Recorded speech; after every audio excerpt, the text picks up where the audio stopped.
Greetings, friends. It's me, Wayman. This is well, first of all, I'm not on video because I'm not wearing pants. But this is a video going out to Sister Sunshine's video, The Brutal Shepherd. And this is interesting where she uses and consults the video from the biblical scholar Thunderfeeds to discuss a interpretation of a piece of biblical literature. And of course, the whole thing is brutal. What would you expect? The instinct is brutal. Nature is brutal. The conscious is brutal. The unconscious is brutal. Religion is brutal. But what Christianity has done is it's distorted the view, saying that it's all happy and nice, and they downplay the brutal side of it. And so when brutality occurs or brutality happens, it's glossed over and it's blamed on something else, either yourself or it's blamed on the Satan or some crazy thing. However, for the life of me, now that Sister Sunshine does not depend on the evangelical renderings, she's gone to the atheist extremist views of biblical literature, which is no better. I don't know where the urban legend of the shepherd breaking the sheep's feet or legs when they run off ever came from, but I can't imagine the poor sap who takes his sheep, not to kill, but maybe did eat, I don't know for sure, but mostly for shearing, moves them from field to field. I can't imagine if one day 5 of them ran off and the poor sap would have to carry around 5 sheep until, I don't know, that just don't make sense to me. And also, many cultures do things that are pretty horrible, that stand in as metaphor and symbolism in rituals.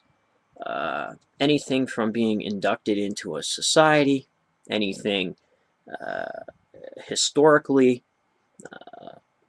rites of passage, initiations, all sorts of things.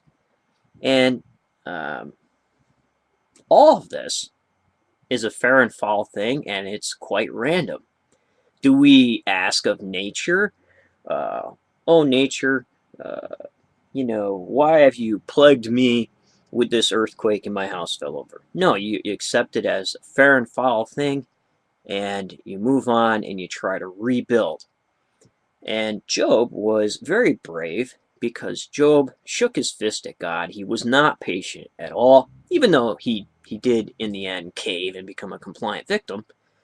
But through large portions when he's talking to the friends of Job, and I know, sister, that the friends of Job have come over and talked to you because you've made videos on it, and they're nothing but wretches. He shook his fist at God, and he did not tolerate the injustice of God.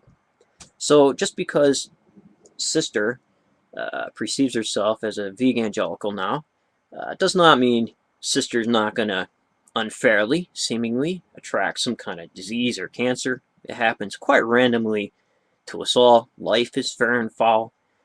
Religion is a fair and foul thing. Nature is a fair and foul thing. And, life is a fair and foul thing. It's not going to be fair all the time. And sometimes belief systems will play up the foulness, and sometimes belief systems will play up the fairness.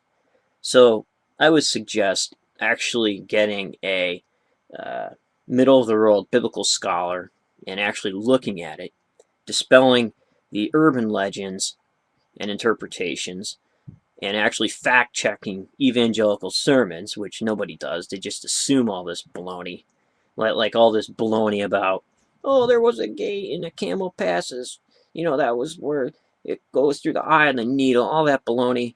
You need to fact check that stuff, and you will find that most of it's just a bunch of baloney. And you need to see the cultural significance and the rituals. And if you don't care to, don't. Just because some Buddhists doused themselves in gasoline and set themselves on fire, sister, I'm not going to hold the whole belief system to that. And there are more than there are plenty of reasons why a sheep would be sacrificed that was grown up. There's a lot of different cultural meanings to that, which make a huge impact on the individual of the society, and a lot of that is cultural. And as I said before, rites of passage. I mean, if you're in an African group, you get your 2 teeth knocked out. You don't complain about that. I've never seen a video on how it's all child abuse, but once they come back, they are adults to the community, and it's pretty fascinating. So yes, it's a fair and foul thing, and it's horrible, but I wouldn't go on the biblical scholar Thunderfeet's interpretation of anything. Thunderfeet pretends that he's a scientist much better than he pretends he's a biblical scholar. So I don't know too much, but that's my 2 cents. And be well, friends. And remember, if everybody's thinking alike, then somebody isn't thinking.